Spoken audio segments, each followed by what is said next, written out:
My name is Olivia and I am a working housewife.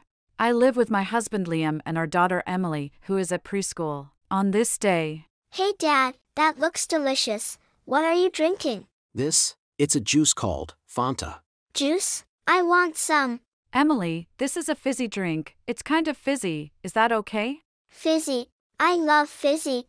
You like fizzy, have I ever given Emily soda? Ha ha ha, so you love it. Well, do you want a sip to try it out? Yay! What the? Oh, I knew it. Emily, you've never had a fizzy drink before. She just froze with a shock look on her face. Maybe she's trying to decide if it tastes good or not. Well, I don't know. That was, wow. Ha, what do you think, Emily? Do you want another sip? Yeah, maybe later. Haha, I think it was a bit too strong. So the three of us lived happily together as a family. The other day, when I went to pick up Emily from the preschool, Then, something in my mouth then, I started screaming. What? Fizzy? I don't understand. Oh, Emily, you can drink fizzy juice. Yep, I'm an adult. That's fine. I'll ask my mom next time. Oh wow, you two are growing so fast. good evening, I'm here to pick up Emily. Mommy, I missed you. Aw, I missed you too. Sorry to keep you waiting. Good evening, Ms. Olivia. Emily was very well today. Emily, I'm glad you had a good time. Oh, finally. Today, Emily stained her friend's clothes. It is not acceptable. We're the ones who were blamed, Please educate her properly. Hey, Miss Laura, you don't have to talk like that. I'm sorry. These people are Miss Rebecca and Miss Laura, teachers at the preschool. Unlike Miss Anna, who is very kind, Miss Laura, who came this spring, is always aggressive. Other mums and I were all having a hard time with her bad attitude, to be honest. Then Kevin, Bee's dad, came to pick her up. I've been waiting for you. She was very good today too, hey, Bee. Miss Laura seems to like Kevin. Her voice is a lot nicer only to Kevin, making everyone around disgusted. Not only that, but she also treated Bee special, causing trouble for both the staff and the parents. And that night, there's this teacher who's like, and I've got a bit of a problem with her. I see. I mean, she's human, so there are, of course, people who don't get along with her. It's not professional to treat one kid special though. I know, other teachers warned her, but she doesn't listen. It's like the other parents are building up frustration because of this. Oh, it's a problem. If it's too bad, maybe we can talk to the school about it. After talking to Liam, I decided to wait and see how things go, and if it was too much, I would talk to the preschool about it. A few days later, as I was preparing dinner, I suddenly got a call from the preschool. Hello, is this Olivia? Miss, it's Anna from the preschool. Yes, this is me. How can I help you at this late? How can I help you? Don't play dumb with me. Where are you now? Well, I am at home preparing dinner. Dinner. Why are you so relaxed? If you had so much time, why don't you pick her up? Huh? Pick her up? That's right. You have to pick her up right now. I've been waiting for you for hours. Waiting for hours? What on earth do you mean? I mean exactly what I said. All her friends have left, and she has been waiting all alone to be picked up. Don't you think it's bad to make a child wait? I agree, but… Then why? Anyway, it's almost closing time, so please pick her up as soon as possible. Miss Rebecca called me in an angry tone. I didn't understand the situation, so I asked her what is going on. Excuse me, I don't see the situation at all. I've already been there, and Emily's already home.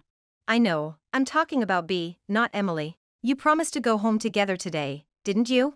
What, Bee? Well, no, I didn't. What? But, that's what I heard. Mommy, what's wrong with Bee? Sorry, Emily, did you hear that? I think Bee is still at the preschool. I wonder if she's okay. Oh, is she?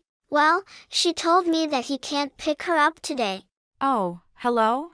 Did you hear that? It sounds like that's what's going on. Yeah, I know that too. So you were supposed to pick her up instead. What? Me? I just heard about it for the first time. What? It's the first time, what? Well, just to confirm, who told you that? Well, it's from Miss Laura. When I was starting to see the situation a bit, I received a text from someone. I told Miss Rebecca about it, and we decided to go for a plan. And then, a few minutes later… Hey, what's going on? Why did you call me to come over this suddenly? We're busy. I can't believe you called me this late. Didn't you think it was rude? Well, anyway, why are you two together? And we are busy? What? That's none of your business. Busy is maybe not the right word, but we did bump into each other and had a little chat. More importantly, why are you calling me out of the blue? Is something wrong with B? Right. I mean, if that was the case, you wouldn't have had to call me. About that. I wasn't asked to pick up B, was I? She says like this, "That's not what you told me, Miss Laura." Why is this happening? What? Huh. It's just because she forgot. If she didn't remember, how could she remember if she was told? This is just an argument about what you said or didn't say, isn't it? We can do this tomorrow. It's crazy of you to call me out.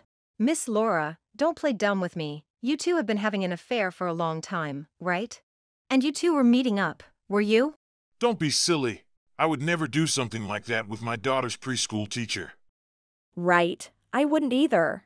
Don't start saying nonsense things like this. I mean, did you just make me come over for such a stupid thing? You could have just called me or texted me to confirm something like this. It's true. I was called out too, so I rushed to get some work done, you know? Miss Anna points out the cheating, but Miss Laura and Kevin refuse to admit it. Then, Stop being dumb. Besides, it's obvious you're lying. Why were you talking to that woman while you are at work? There's no way you can get away with this. You both need to grow up and admit it. Why the hell is C here? You're a nurse. You were supposed to work the night shift, right? What's wrong with your job? More importantly, having an affair is a misunderstanding. We didn't do anything like that. Misunderstanding, look at this picture. Hey, you still say this is a misunderstanding? What? What is this picture? And this one, the one from tonight. Did you think I didn't know? I've been looking into it for a while. Well, if you've already found out, I guess I don't have a choice. Right, and as you know, we're in love with each other, not like you. Well, I don't give a shit what you do with this dumb. I'm not angry at you for cheating on me. Ha ha ha, come on, you don't have to pretend you are okay. If you're sad, why don't you just say so honestly? It's much more miserable to pretend. Don't be silly. Let the assholes be assholes and do their own thing. I'm mad at you for involving my daughter and my friends in your stupid affair. B has been waiting all day to be picked up alone, remember? Is that something you would do for a little girl? What do you mean? She was waiting alone. If she could be alone, she just should do it. When you're that old, you should be able to stay at home alone, shouldn't you? Besides, she wasn't at home alone, Miss Rebecca was with her. What the hell is your problem? Miss Laura and Kevin were convinced to admit their affair, but they did not seem to feel bad about it. Then Miss Rebecca heard Miss Laura's words, and, Unbelievable. What kind of teacher are you? Are you really a qualified child care worker? You're like an unqualified nanny. Really, your way of thinking about children is horrible. That's why you are only good to the people you cheat. I'm going to report this to the school. What? What? What are you talking about? I won't let you do that. Besides, what is the problem to be nice to certain people? I'm only human. I'm not going to pretend that I'm always kind to those shitty parents ever. Hey, why are you trying to justify yourself? You don't have to be kind to those parents. If you have unreasonable parents, just be firm with them. Don't talk to me about customer service when you can only use sex as your skill. What?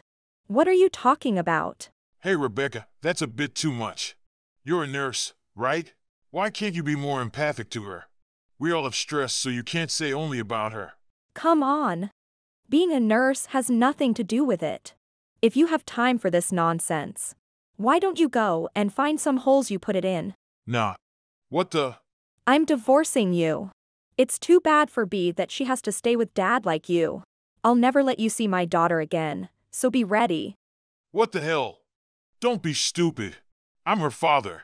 Miss Laura and Kevin, who never be sorry, C told him that she is divorcing him and won't let him see his kid. Kevin bites back. That's not true. B, you're here.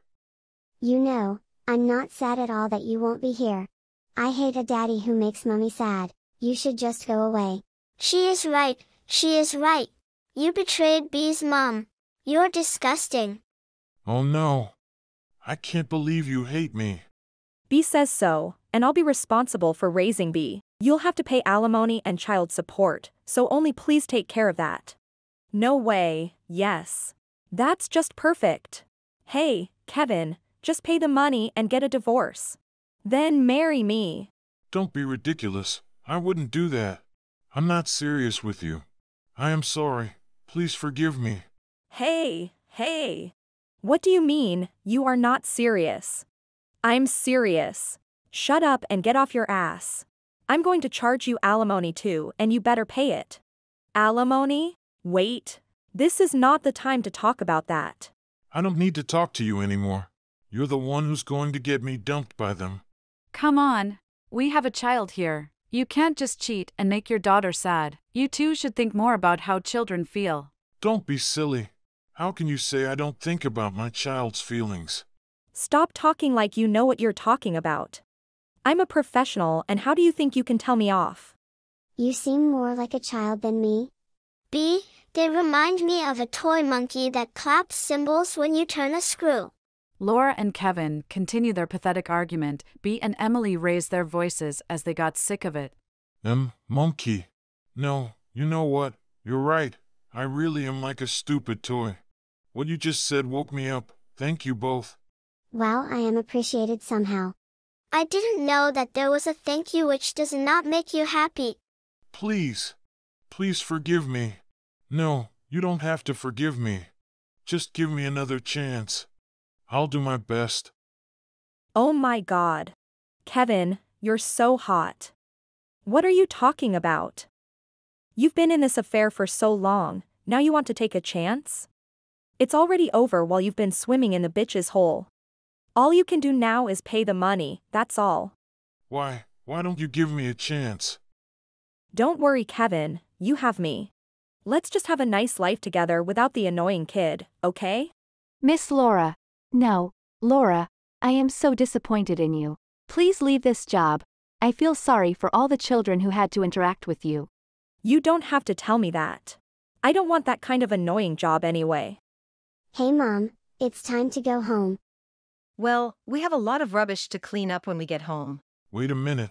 By rubbish you mean my stuff, don't you? Hey Mom, I think I want to go home too. Well, let's just leave these people alone and go home. Yeah, just go and leave us alone. Kevin, let's pick up where we left off. Shut up. Don't you dare touch me. Hey, wait a minute you two. Please, look at me. We left the place, leaving them to continue their fuss. After that, see threw all of Kevin's things out of the house. They also called a locksmith to change the locks that same day. They soon divorced, with C getting custody of her daughter. Laura has fired from the preschool soon after, partly due to her bad behavior and partly due to the efforts of Miss Rebecca. Kevin was charged to pay child support and alimony, and Laura was charged to pay alimony. Both were forced to live without money. Laura became obsessed with Kevin and began spending the little money she had on stalking him. Kevin had no money to escape Laura, so he had to live in fear of when she would come for him. And our family. Hey Dad, what are you drinking again? Oops, you can't have this. It's a beer, an adult drink. I see. I wanted to try. Hey Olivia, do you think it's okay if I give her a bit of? What are you talking about? Of course not. Come on, Emily, drink some of this fizzy one. Fizzy. What is that? Mr. Pepper, how about this? This is, you know, a bit more mature fizzy than the fizzy you had the other day. Is it explanation? Mature fizzy. Yay, I'll take some. Look at this Olivia, she's like what on earth? Emily, how was the adult fizzy? I've got some left, I'll get you another. The kid's fizzy is fine. I see, is that what you wanted? Lately, Emily has been seeing Liam's drink from time to time and wanting it. I thought I would give her a bitter taste since she has started to be interested in alcohol. I may have overdone it a bit. Mr. Pepper is a very janky drink with a chemical smell that is addictive. I like it, but it's not for everyone. That's why you don't see it very often in supermarkets. I like it though. I hope that one day Emily will like it too because she has my gene. We will continue our Pepper life. My name is Lisa, and I'm a full-time housewife. I live happily with my husband Noah and our daughter Madison. Noah loves fishing and often brings back the fish he catches. I'm back. Man, I had another big catch today. Welcome back, Noah. Oh wow, that cooler box looks heavy. What is it? What is it? What's the fish today? Today it's tata, sardines and mackerel. Oh wow. Looks delicious. It's probably my fault, but that's not the usual reaction people have for live fish, is it? It can't be helped. She enjoys watching the process of preparing the fish from the start. That's probably why she has such reactions. When grilled, this mackerel will be crispy on the outside and juicy and fluffy on the inside. I'm sure it will be very tasty. Lisa, can we go with the usual menu? Sashimi, fish tartare, and grilled fish. It makes you want some steak. I wonder, maybe Noah's influence on her is a bit too strong? I was thinking the same. Is this okay? It's fine. One day, I'll show you how I can fillet a fish cleanly into 3 pieces. That's not exactly what I meant. But well, she's growing up strong, so it's fine. In this way, both Madison and I always looked forward to seeing what Noah would catch. Then one day, our new neighbor, Beulah, came over to introduce herself. Hello, I'm Beulah. I've just moved into the neighborhood. Thank you for coming by. I'm Lisa. It's nice to meet you. More importantly, something smells good. Are you having fish for dinner tonight? Yes, it's fish my husband caught. He loves fishing and often brings home his catch. Oh my, so basically it's free? How lovely. Let's see. Wait a moment. Please don't just walk into our house. I was taken aback by Beulah's unconventional behavior and decided to keep a distance from her in the future. However, from then on, she frequently came over with the fish in mind, which was quite troublesome. Then one day, Noah brought home a certain fish. This is called a barreleye, a deep sea fish. I got it not for eating but for making a fish print. I see, so this is the barreleye. It's my first time seeing it. It looks a bit scary, doesn't it? Yeah, it's my first time seeing it too. I went out on a limb and asked someone to give it to me. I'll change my clothes first. Leave it here, and I'll move it later. All right, got it. I was aware that the barreleye fish contained fats that are indigestible for humans. Normally, I would prepare the fish myself, but that day, I decided to leave it at the entrance as instructed. However, upon seeing it, Beulah hurried over. Lucky me, I'll take this. It's so heavy. This isn't your typical catch. Wait, Beulah. Please give it back. Give it back? You must be joking. I can't let such a huge catch go. Let go? It's originally ours, and that fish is. That fish? Wait, is it this heavy for just one fish? Oh ho ho, this is a huge catch. I'm never giving this fish back. My husband isn't home today, he, maybe I'll indulge myself. Indulge? That fish is. Hey, wait. I can't hear anything. Goodbye. Without listening to me, Beulah ran off with the fish. Reluctant to deal with Beulah, I explained the situation to Noah and decided to give up on the barreleye. A week later, our doorbell suddenly rang. Hello, I'm with the police. May I speak with you? What? The police. What happened? Don't play dumb.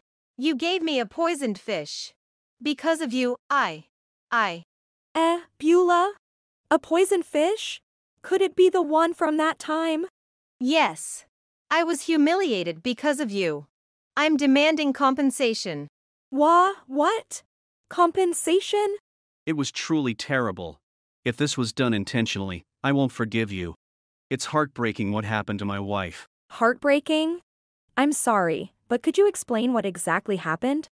Because of that weird fish you gave, my wife had severe diarrhea during a memorial service. My wife was seen soiling herself in front of all our relatives, and she's been mentally devastated. Both my heart and stomach were in distress. Did you eat that fish, Beulah? Of course. You gave it to me suggesting it was delicious. That was so mean. What? Ever since that incident, my wife hasn't been able to leave the house for several days and suffered so much she couldn't even speak. If this was intentional, as her husband, I can't forgive you. What were you thinking? You better explain so we can understand. Suddenly, Beulah and her husband, Lowell, arrived at our home with the police in tow. It seems that Beulah had consumed the fish she took from me, resulting in diarrhea and immense embarrassment. Now, she was demanding compensation for her humiliation. Given Lowell's apparent confusion, I decided to clarify the situation. Lowell, there seems to be a misunderstanding. I didn't give that fish to Beulah, she took it. Ha! Wait! What do you mean? While I wasn't looking, Beulah took the fish. So, I never gave it to her, nor did I intend to. Wah! Beulah, this story sounds different from what you told me. Hey!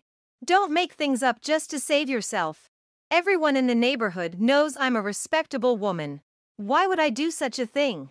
Besides, if I really stole it, you would have come after me to get it back, wouldn't you? Well, at first I did. But to be honest, I was tired of you constantly taking our fish. I didn't want to get involved too much, so I didn't chase after you that day. Always. Wait, have you been doing this regularly, Beulah? What do you mean this? I just knew that Noah caught a lot of fish. So, I was just getting a little share from him. That's all. But from what Lisa said, you were taking it by force.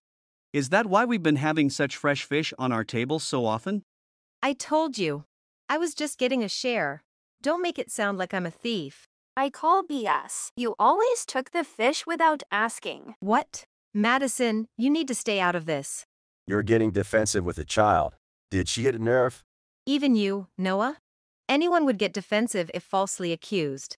Well, if you understand how that feels, maybe you can understand how we feel too. And I'm not lying. Yes.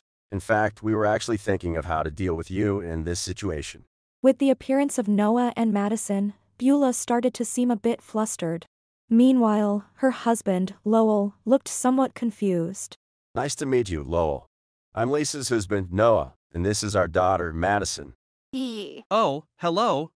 I'm Beulah's husband, Lowell. I'm a bit overwhelmed right now. Could someone explain what's happening? Lowell, don't listen to them. You don't need to hear what they're saying. That's not how this works. We need to hear both sides of the story. What? You're not suspecting me too, are you? I didn't say that. Please understand, this is just part of the job. So, what's the story behind the fish? Well, the fish your wife ate is called a barreleye. It has a unique fat. It's similar to wax, and humans can't digest it. See?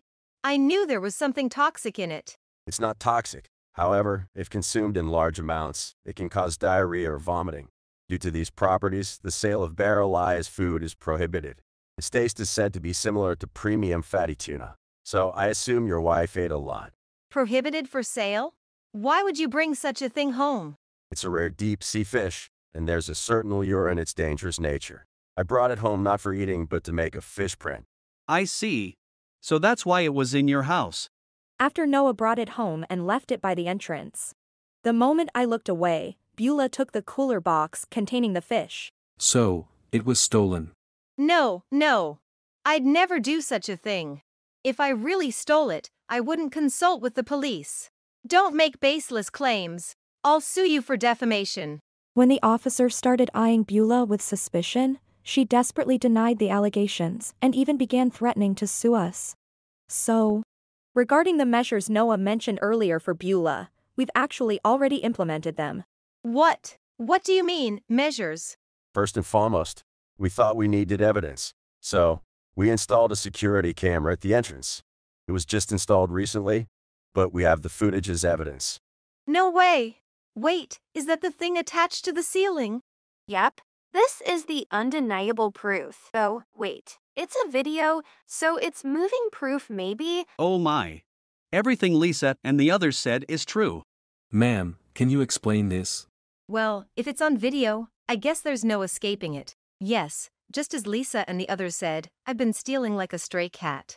Although, Lisa never did chase after me barefoot or anything. Are you kidding me?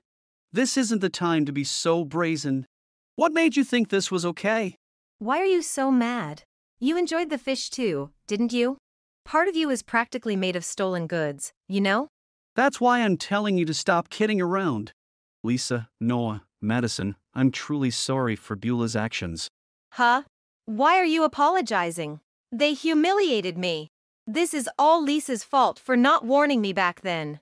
Pay me compensation. You're not in any position to be saying that. I tried to talk to you, but you ran away at an incredible speed, remember? That's why I just gave up. You shouldn't have given up. You should have chased after me, barefoot.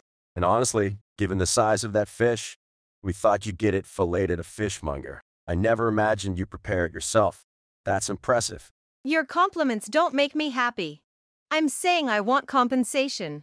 Unrepentant and relentlessly self-centered in her arguments, Beulah was confronted by her husband, Lowell. Enough is enough. If what's been said is true, there's no reason for Lisa and the others to pay you anything. If anything, we should be the ones compensating them. Wah. How do you figure that? You're my husband, aren't you? You should be on my side. Stealing is a serious crime. I won't stand by a criminal. How could you do something like that without feeling guilty? This isn't the kind of thing that counts as stealing. Stealing is like when I got a purse from my friend the other day. Oops. What? What did you just say? You've been taking more than just fish? No, wait a minute. It's not like I've been doing that much. I was at a friend's house and saw a bag that looked barely used, okay? It was like it was calling out to me, saying, use me. So, I decided to give it a home.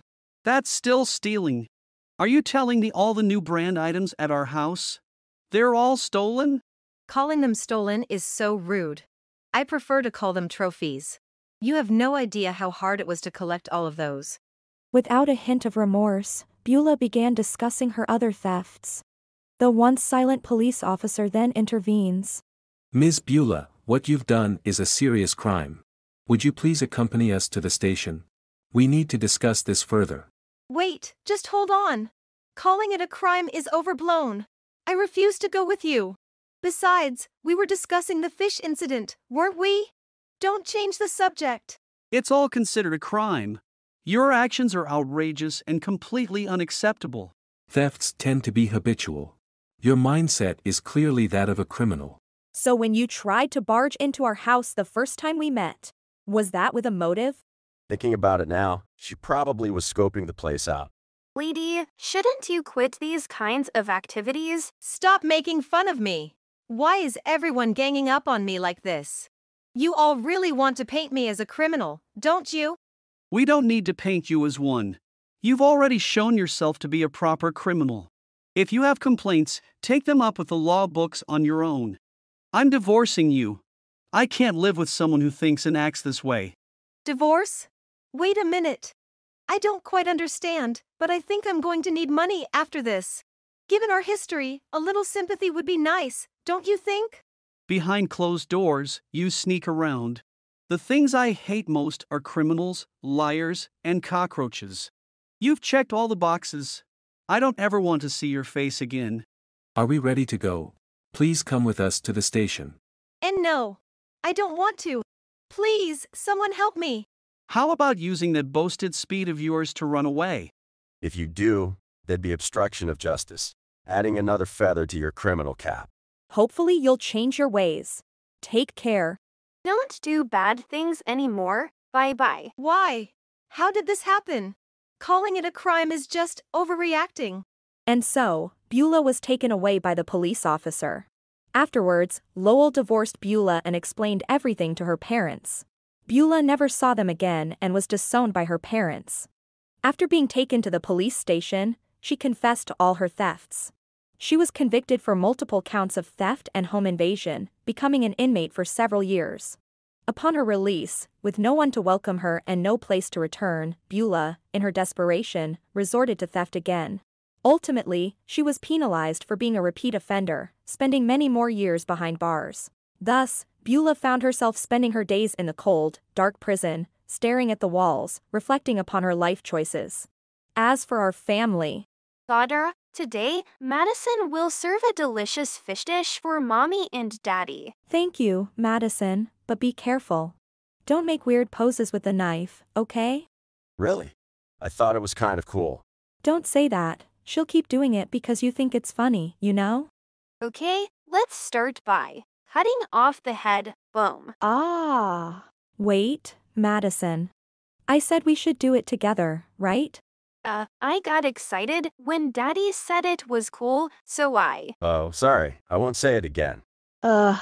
Madison, knives are really dangerous. You could lose a finger, okay? So, promise me you won't joke around anymore.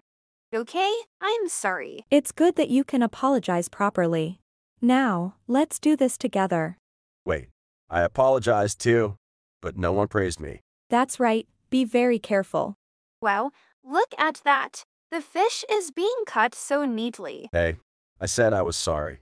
Please, Noah, be quiet. I'm really concentrating right now.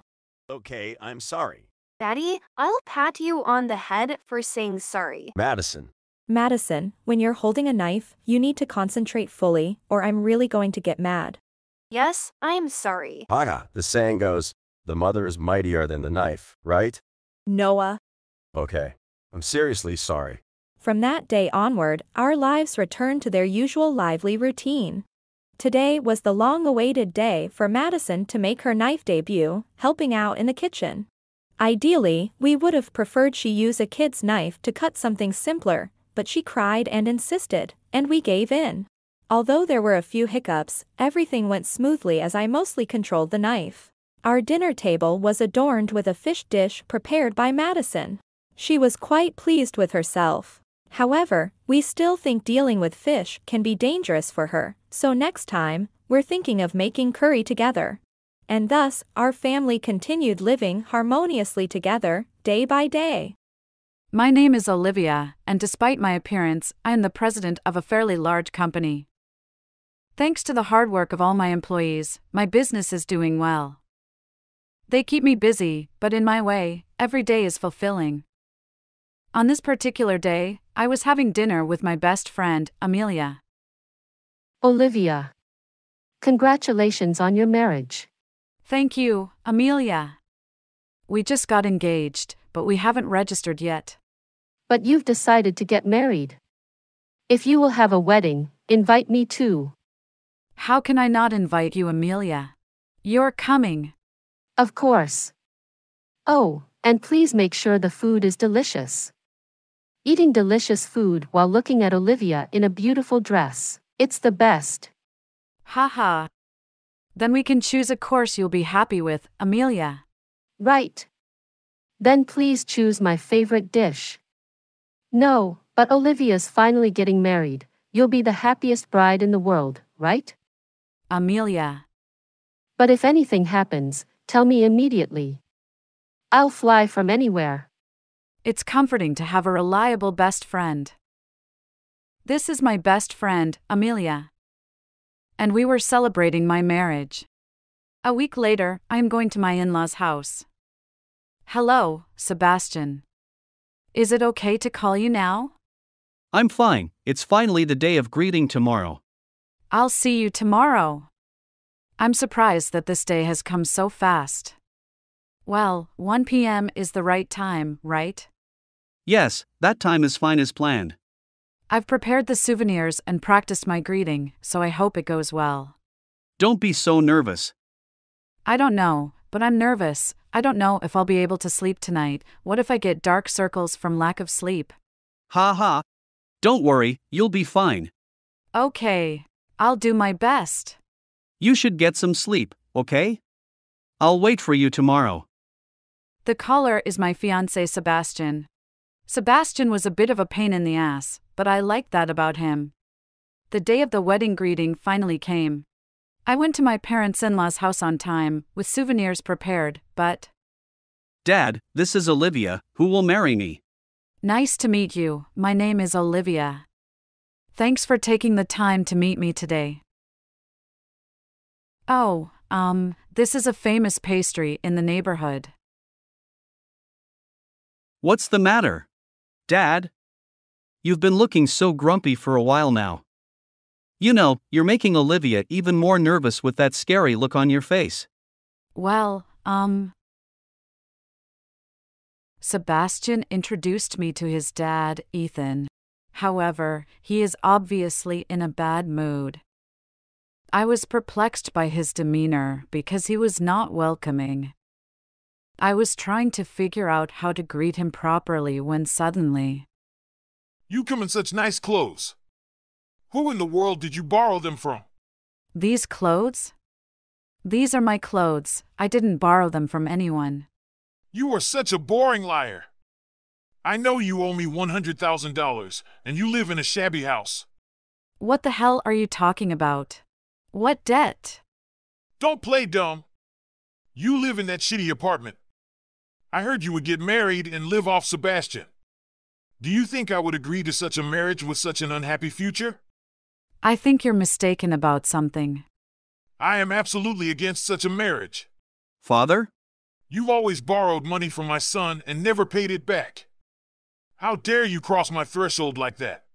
You will never marry my son, an unemployed bum with $100,000 in debt. Break up with him right now. Wait. Sebastian. What does he mean? What do I mean? It's all true. What? What do you mean? You cheated on Sebastian. My ex-wife was also a terrible liar. That's why I can't trust women. I don't care what you say, but this debt is Sebastian's. What? What's wrong with you? You're blaming this on me. Sorry, Dad. I was wrong. What? I thought you would be okay with a woman who likes to gamble and shop. But I was a fool to think that. I'm done with you. With that, Sebastian and his father kicked me out of the house. I stood there for a while, shocked that Sebastian had betrayed me. After a while, I came to my senses and went home to call Sebastian to ask him again. Hello. What do you poor people want? What was that all about today? Why did you lie to me like that? Because I co-signed the debt for you, Olivia, so you have no use for me anymore. You're done? Hey, Sebastian. You're just making a bad joke, aren't you? I'm not joking. I'm telling you, I won't pay you at all. So you have to pay your debts. Wait a minute. Don't contact me again, okay? Then goodbye forever. Sebastian unilaterally hung up on me without being able to talk to me appropriately. I was stunned by what had happened. Anyway, as time went by, I became increasingly angry and decided to seek advice from someone. A few days later. What is this all of a sudden? What the hell do you want? Sebastian told me that you and he have already split up. If you have time, come to my house, work a little, and pay your debts. I don't know what you heard from Sebastian, but... Ethan, you're making a big mistake. I don't have any debts. What? It is your son who is in debt. What? Are you trying to say that Sebastian is in debt? I don't have any debts. Sebastian, you told me you wanted to start a business and asked me for advice. I wanted to support you as an entrepreneur and became a co-signer. What do you think you're saying? Sebastian would never go into debt. Okay, so what do you think of this? This is a picture of Sebastian spending time with a woman who is not me, as if they were lovers. Hey, what's this? Hey, Sebastian. This is a picture of you having an affair with someone else. No, Dad, this is a woman I met after Olivia broke up with me. I'm just having a regular date with her. It's not like I'm cheating on her. This picture is from a month ago. You were supposed to be engaged to me. This is a fake photo. Olivia is bullshitting me. These pictures are the actual pictures of you cheating on her. Who the hell are you? I'm Olivia's best friend, Amelia. And I'm the friend of the moneylender you owe money to. I had come to Sebastian with Amelia. Sebastian was surprised. A friend of a moneylender? That's a lie. You know what? I heard you can tell a moneylender is suspicious just by looking at him. That's why I did my background check on you for my dear friend. What? Why are you doing this? Ha! Is there something you want us to avoid finding out? I have nothing to worry about. That's great. But we know you've made plans with a cabaret girl. Of course, we have all the proof. Sebastian will get caught in the marriage scam, but he deserves it, so I can't complain. Oh, he'll have to pay me for breaking off the engagement. Wait a minute. What is all this talk? Sebastian, what is the real story? The story they tell is more accurate. Oh my God! Yes, I do! I'm in debt and cheating on my fiancée. Now, do you get it? I was the one who got cheated, not Sebastian. In other words, I was the one who was cheated on. So the $100,000 debt is the debt that Sebastian created.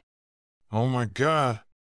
So you are saying that Sebastian also made a fool of me? Miss Olivia, I am sorry I doubted you without listening.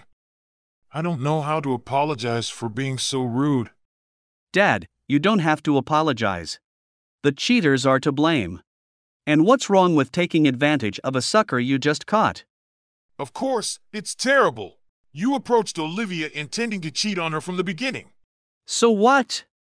It's worse to be cheated on without realizing it. Sebastian had successfully talked his father, Ethan, out of it. But he didn't seem to take offense when he found out. But I can't help it now that it's been found out. I'll at least pay you alimony, Olivia. That'll make you feel better, right? If you think you're getting back at me for this, that's really funny. No matter how much noise you make, in the end, it's Olivia, the co-signer, who pays the $100,000 debt. By the way, Olivia is no longer your co-signer. What? You see, a co-signer can be removed from the list of co-signers if the creditor gives the okay. In other words, my boyfriend, who is a creditor, removed Olivia. What? Then that means? It means I don't have to take the debt anymore. And it means that the $100,000 debt is Sebastian's alone. Don't do anything extra. You co-signed the loan to support me, didn't you? Then you should be responsible for the payment until the end. You should look in the mirror and say those words to yourself.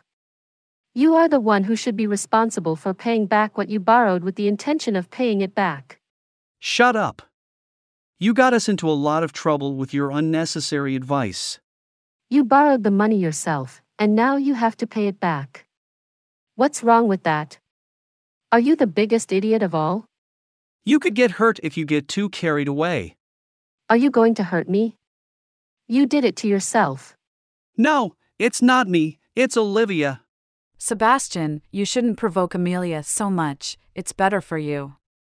Ha! There's no point in trying to scare me off. No, it's because she's very strong herself. Why do you think I'm friends with the person who lent you the money? Sebastian seems to underestimate Amelia because she is a woman. I'm close to people like that because I always had a bad living environment, right? That's why we can connect with them.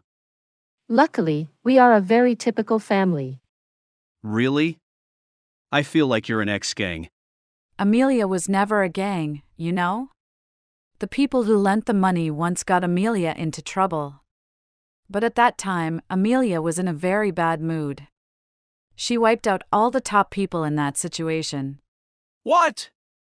What do you mean, wiped out? I mean, I wiped them all out. I was so pissed off, it felt so good. That's when we hit it off, and we've been friends ever since. Oh, come on, Sebastian, I have a feeling something terrible will happen if you upset this woman. I don't mind, Father's intuition has been wrong for a long time. I think you should listen to him. Listen to him? Besides, I have $100 left, so I need help to pay you back. Wow! How can you spend that much money and only have $100 left? I think he uses that money for stupid games to show off to women without thinking about the consequences. Sebastian, that's enough. Because I only have $100 left. I can't pay for it no matter what you say. Even after all this talk, you still want to rely on Olivia. Police! Why? Because I reported you for marriage fraud. When Sebastian heard the sudden appearance of the police and the word damage report. What's with the damage report? I said it's worse to be cheated. Of course, it's the deceiver's fault. Liam, you don't have to be shy with this guy. What? Do you guys know each other? Of course, we know each other. She's my big sister. Then do something about your big sister. I heard she buried all the moneylenders in the past in the dark. We can't intervene because they've made a deal with each other. It's no use using people as shields and trying to escape. You're the one who will get caught. The police are already on the case, so there's nothing you can say. Of course, I'll ask for compensation, and if you want to talk to me about anything, you'll have to go through my lawyer. Lawyer? I have a good lawyer. I introduced him to Olivia before. Did you think I would cry myself to sleep? I'm the president of a company with many employees. I have the lives of all my employees and their families on my shoulders. So I'm not a weak woman to be broken by something like this. Don't underestimate me. Sebastian, who I had just rebuked with all his might. Don't be so angry, Olivia. You're joking about lawyers and alimony, right? I never said I was joking. What? So I'm going to get caught? Does my outfit look like cosplay? Liam is a real cop. I even introduced Olivia to a lawyer. It's true that I'm friends with a moneylender and took Olivia's name off the co-signer list. No way! I really can't pay $100,000. This has nothing to do with Olivia or us. Oh, you! If you're her friend, do something. You'll have to take care of everything yourself. There's no one on your side now, okay? No! Dad, you are on my side, right? I have no interest in taking the side of a big liar. Oh no. Even your own family deserted you. Well, I'll take you with me even if someone takes my side. Well, I'll pay my debt.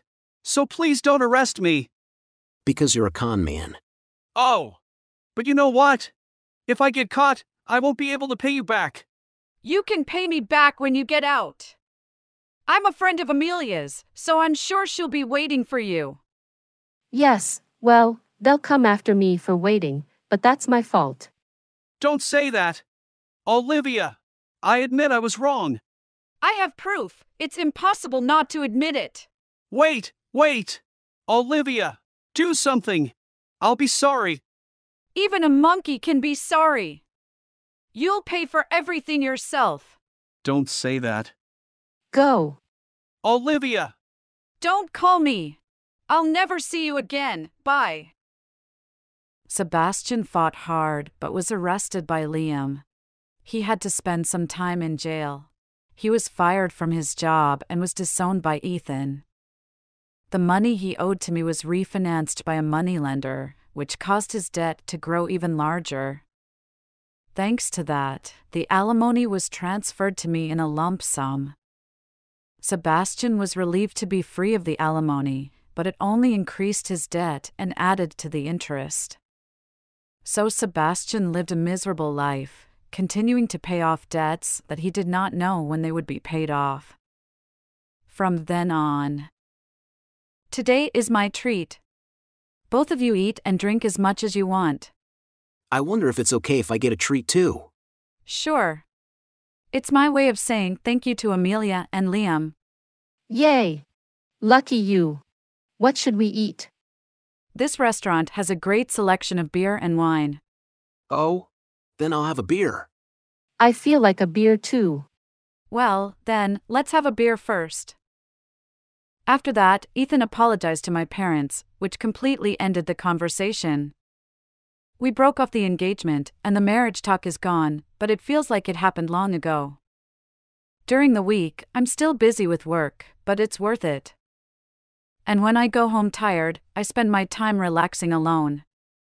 And on my days off, I enjoy spending time with my best friend, Amelia and Liam. I feel so lucky to have such a whole life. With this positive outlook, I will keep a smile and live each day cheerfully and energetically to be blessed with many good opportunities. Hello? Ah, Lisa. Where are you? Come here right now. Charles. Why are you in such a panic? Did something happen? It's not did something happen. Don't play dumb. Today is my sister's wedding, remember? Wait, wedding, ceremony. My name is Lisa, and I'm a working mom at a certain company. I used to live with my husband Charles, but... Hey, is your bro here? Jezebel. Hello there. I'm coming in. So, where's your bro? I think he was in the living room a moment ago. Hey, I'm over here, Jezebel. Good to see you. Ah, there you are. Hee hee, it's been 12 hours since I last saw you, bro. Ha, when you put it like that, it doesn't sound like we've been apart that long, does it? Oh, that's mean. I was really looking forward to seeing you, you know? Ha ha ha, you cheeky one. By the way, have you eaten yet? Nope. I thought I'd eat with you, so I haven't had anything yet. I see, we were just about to. Lisa, could you please prepare a meal for Jezebel too? All right. I figured as much. This is about my stepsister, Jezebel.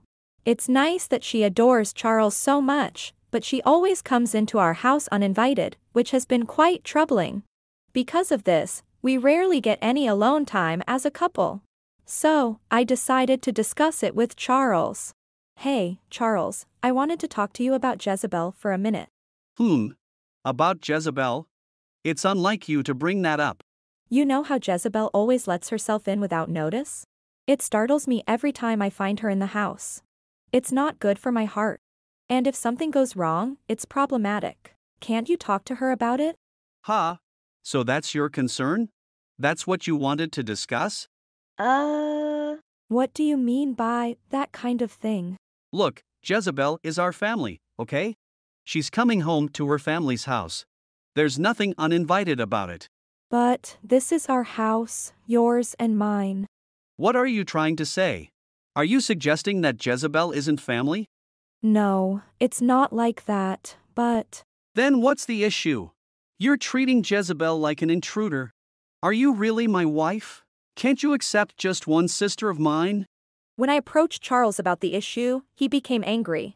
I realized there was nothing I could do, so I began to distance myself from Jezebel. Noticing this change, Charles became upset and started to ignore me. Amidst this tension, my younger sister Stephanie fell ill. Stephanie, are you okay? Getting hospitalized all of a sudden. Oh, I'm fine. Everyone's overreacting about this hospitalization. But you must have been hospitalized for a reason, right? What was it again? I can't really remember. All right, I won't push any further. Instead, shall I fold some origami cranes for you? If 1,000 isn't enough, I'll make 10,000. What's the instead? You're exaggerating too, sis. I'll be better in no time. Really? Truly, I'd even stake my life on it. Stephanie, stop it. Don't say such ominous things. Sorry. That was inappropriate, especially in a hospital. Whenever I had time, I would go to the hospital to visit Stephanie. However, Charles didn't seem too pleased with this. Hey Lisa, haven't you been visiting your sister a bit too often lately? I get it on your days off, but you're even going there on weekdays too, right? My precious family member is hospitalized. Of course, I'm worried and will visit her. So, I'd appreciate it if you'd pray for Stephanie to get better too, Charles. Getting hospitalized just because of an illness? Seems pretty weak to me. Charles, if you say another bad word about Stephanie, I'll get angry. Angry? Don't make me laugh. I'm the one who's really upset here. You're just calling it an illness because there's no visible injury. You don't really know the specifics, do you? Stephanie didn't want to talk about it, that's why. But she's been hospitalized for quite a while now. It can't just be a minor illness. If she's avoiding talking about it because it's severe, then the least I can do is visit her. What if she's just being an attention seeker and is faking her illness? That would explain this long hospitalization. If you're neglecting housework over such uncertainties, then stop visiting her. Enough already. I was so furious at Charles's words that I shut myself in my room for a while. Afterwards, Charles and I barely spoke, and he stopped commenting even when I went out. A year later, as I was in my room, I got a phone call. Hello? Lisa. Where are you? Come here right now. Charles. Why are you in such a panic? Did something happen? It's not did something happen. Don't play dumb. Today is my sister's wedding, remember? Wait, wedding, ceremony. Don't tell me you forgot. I've contacted you multiple times about today being the wedding. How could you not show up to my sister's wedding? What are you thinking? What contact? Enough with the jokes. All the relatives are gathered here. You're the only one not here. You're making me look bad. Well, even if you say that. We can't start without you. Bring the gift money and hurry up. If you no show, I'll never forgive you. Charles called me urgently, insisting I come to his sister's wedding. I decided it was time to clear up the misunderstanding and tell Charles the truth. I can't attend that wedding. What? What are you talking about? Enough with the sulking. It's not about sulking. I just can't go, no matter what. Stop messing around. What kind of situation would ever justify not attending my sister's wedding? My sister. Stephanie passed away a year ago. She never told us her exact diagnosis, but in the end, we were all there to see her off. If she's having a wedding, it must be in heaven. So, I can't attend, and it's impossible in the first place. What are you saying? I'm talking about MY's sister. The wedding of MY's sister, who's supposed to be your sister-in-law. So come over now. Sister-in-law. We divorced a year ago, remember? Wait, divorce? Besides, I'm at my parents' house right now. It's too far, so I can't make it today. Goodbye. After hanging up on Charles, I blocked his number and called someone else. The next day, an enraged Charles and Jezebel showed up at my family home. Lisa, I know you're in there. Come out now. I know this is all you're doing. If you're going to hole up like some mythological hermit, we'll just start a party right here. Let's party! Whoa! Would both of you quiet down? It's just that my room is far from the front door. Finally, Lisa. Now, tell us why you did it. Why? Oh, Jezebel, I heard you got married. Congratulations. It's far from celebratory. My fiancé called off the engagement right before the wedding. He won't even tell me why. I'm completely lost. Oh, really? I wonder what happened. Stop playing dumb. Everything went weird right after you called him. I know you did something. So, it started after the call. By the way, who was Jezebel's partner? He works at a top-tier trading company and is set to be the next president. My life was supposed to be all rosy from now on. All this is because you, Lisa, didn't show up. Exactly. Because you didn't. Wait, you didn't. Anyways, it's Lisa's fault. That much is clear. With their faces flushed red, Charles and Jezebel accused me of ruining Jezebel's chance to marry into a wealthy family. Enough of this. Don't you see how ridiculous you're being? George? What are you doing here? You ruined my sister's happiness right before her marriage. I'm surprised you have the guts to face us. Lisa, I deeply apologize for the rude behavior of my former fiancé. There's no need to apologize. It's not your fault, George. Wait, George, you know Lisa? And what's this about her being a company president? She's not just someone I know. She's the CEO of a company we have a close business relationship with. No way. Lisa, are you really a CEO? What the? This is the first I'm hearing of this. Well, I never mentioned it to you, did I? Anyway, considering the timing, I had a hunch and contacted George. Turns out I was right. Yes, and I can't thank you enough for that. It's a good thing I heard everything from you, Lisa, before our official registration. I'm really grateful. After George and I explained why the engagement had been broken off, Charles's face turned a deep shade of red. This is ridiculous. It was supposed to be my sister's shining moment. And then this. Making your husband look bad. This is just a joke. Husband? Who are you talking about? You. Enough with the act. Obviously, I'm talking about. Aha. Lisa's husband is me. The man who loves Lisa, and the man loved by Lisa. Yes, that would be the great Noah here. Who is this overly enthusiastic guy? I told you, I'm Lisa's husband, Noah. No, no, no! I'm Lisa's husband. You're mistaken. Charles, we've been divorced for quite some time. Remember when I went to visit Stephanie in the hospital? You slapped the divorce papers in front of me. It was good timing, so I filed them. What? You filed them? The divorce papers? I meant that as a joke. Are you kidding me? You really went ahead with it. Have you gone mad? Were you even saying? The one who's off is you, treating Lisa's sister like a stranger. Who does that? Indeed. I really can't understand where you're coming from. We were finally able to clear up Charles's misunderstanding with the help of George. However, Charles still seemed unwilling to back down. Even if that's the case, not coming to Jezebel's wedding is a separate issue. I tried to contact Lisa numerous times.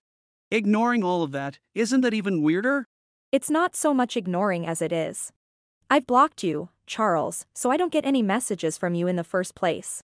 That's why I only found out about Jezebel's wedding yesterday. Blocked? How was I supposed to realize that? Wait, blocked. That's a huge shock to me. He's more sensitive than I thought. You're talking about blocking online, right? Then your messages wouldn't show as read, right? And not realizing that for a whole year is kind of extreme, isn't it? Who cares? I don't sweat the small stuff. Rather than a sister who's not in this world, you should prioritize the one that's alive and here with me. As Charles made a comment that seemed to belittle my sister, I was about to retort with anger when... Enough is enough! How dare you say such a thing? You never once came to visit her, did you? Father-in-law and mother-in-law. Could you not refer to them that way? We're divorced, after all. So Jezebel isn't my sister anymore. The only sister I have is Stephanie, who's in heaven. What do you mean? We were once sisters-in-law, weren't we? Yet you say I'm not your sister and that you called off the wedding. I don't understand. The one who doesn't understand is me. The wedding was called off because you have all the reasons to make it so. As for the sister matter, if I accepted you as a sister, it would be disrespectful to Stephanie. That's too cruel. You didn't have to go that far. Father-in-law, mother-in-law, please help me. At this rate, my sister's rosy future will just turn into a path of thorns. If Stephanie is a stranger, then so is Jezebel. If you're divorced from Lisa, then you two are a stranger, Charles. I see no obligation to help someone who's not family to that extent. Do you know, even in their final moments, flowers can be beautiful. You two, with your unsightly ends, are simply flowers of that kind. Is that so? You won't help us. Charles, disheartened by the curt dismissal from his parents, drops his shoulders. That's when I suddenly remembered. Speaking of which, Charles, I sent you a certified letter demanding compensation. Have you seen it? You better check that out. It seems like it could get serious if you ignore it. Wah! Compensation! What are you thinking? It's only fair. You treated me like a maid that alone deserves compensation. And on top of that, you spoke ill of Stephanie while she was battling her illness. How would you feel if the roles were reversed? Why couldn't you even imagine that? I will never ever forgive you. Wah! But compensation. Don't you get it? Lisa's heart is breaking right now. Anyone who makes Lisa sad, no matter who they are, is my enemy. I will protect Lisa. You better leave now. Wait, George. I still feel for you. Regardless of what you say, our engagement is off. I don't even want to see your face. Oh, but I do have one thing to thank you for. I've realized I have no talent in choosing a good partner. How could this be? Someone, please help. Someone, grant me a rosy life. Please. I don't care what happens to me anymore. I'll pay the compensation. I'll even pay double if you want. But please, save my sister. Fool, pretending to reflect now won't help. You've always been so selfish, from beginning to end. After all that disgraceful behavior, you have the nerve to say that. Wouldn't you two, as siblings, be happier together? Never come back. Goodbye. Maybe in the next life you'll do a bit better. Damn it! How did it come to this? Big brother, my rosy life is... Leaving a downtrodden Charles and Jezebel behind, we returned home. Charles and Jezebel then verified the compensation I had demanded. By that time, a fair amount of time had passed and late fees had been incurred. The amount had become so high that they couldn't pay without taking on debt. However, Charles paid it all at once. As a result of this, Charles, now burdened with debt, had to move and live in a cheap apartment. At the same time, Jezebel, who had been rejected by George and was left with nowhere to go, also moved in with him. They both worked hard to make ends meet. Their life was modest, but things took a turn for the worse when Jezebel developed a severe illness. Although they managed to cover her medical costs through certain schemes, their income decreased, making life significantly harder. Thus, Charles and Jezebel's lives were overshadowed by the illness, leading them to endure incredibly challenging days. As for us, the couple. Thank you for inviting me today, President Lisa. Not at all, thank you for coming. I only invited you for parfaits, but I didn't expect you to actually come. Haka, well, I was surprised, but I do love sweets. George seems like a good dessert buddy. Oh, Noah, you like sweets too. Noah has been completely influenced by me. Is this what they call a rabbit hole? Lately, whether I'm awake or asleep, I can't stop thinking about parfaits. If I don't have one for a while, I get restless. Haha, that's not just a rabbit hole.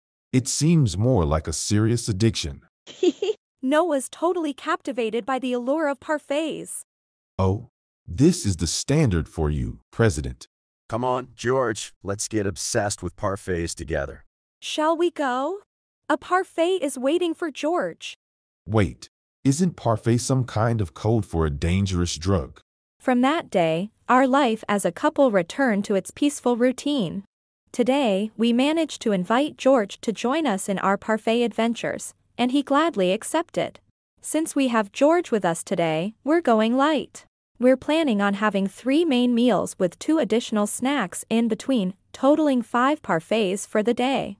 Such proselytizing activities are also an essential duty for followers of the parfait faith, thus, we spent the day indulging in sweetness to our heart's content. My name is Olivia, and I am a happy corporate employee currently engaged. I recently got engaged to Hernan, who works at the same company. I enjoyed my job, got along well with everyone, and lived my whole life. Girlfriend? I'm not ready for something like that just yet. I've heard you'll miss your chance to get married if you keep talking like that. Since you live alone and recently got a cat, maybe you're even less interested in a relationship. Oh, that's possible. My cat is the cutest thing in the world. Watching videos of my cat during my breaks calms me down, and I'm naturally relaxed. If you're alone and grinning, you'll be mistaken for a weirdo. This guy is Oliver, the president's son and a company senior. He is very talented and good-looking, so he is very popular in the company. Oliver and I are good friends, so sometimes we talk like this. On this particular day, while we were talking, as usual, my colleague Wendy came over. You two always get along so well, don't you? But Olivia, you have a fiancé, Hernan, and you can't go out with Oliver. We're just chatting. You don't look normal to me. Why? I will tell him about your affair when Hernan returns from his business trip. That's disgusting. With that, Wendy walked away. I tried to clear up the misunderstanding, but wasn't feeling well that day, so I gave up. A few days later. You know, Hernan, I'm going to have a baby. A baby? Aren't you happy? I thought you would be more pleased. Not at all. I'm tired from my business trip. I'm sorry I haven't seen you in a while. Please go home early today. I was so eager to tell Hernan about my pregnancy that I thought about my lack of concern for Hernan. But he was too cold, and this subtle reaction. Hernan's reaction bothered me. A few days later, Oliver called me at work, and we went to a place together. Huh? Didn't you hear someone talking from the conference room? Huh? Oh, really? Is there someone in there? Is that whispering? Could it be a ghost having a meeting? Stop it! You know I'm not good at this kind of thing. Haha. I'm sorry. but it's weird having people here. It's during working hours, and even if I wanted to skip work, I wouldn't come out here. I know. That's funny. This conference room is at the far end of the building. I only use this room if all the other meeting rooms are occupied. You're right. What? Wait. That's Hernan and Wendy's voice. From a conference room that is not normally used, I heard the voices of a man and a woman conversing.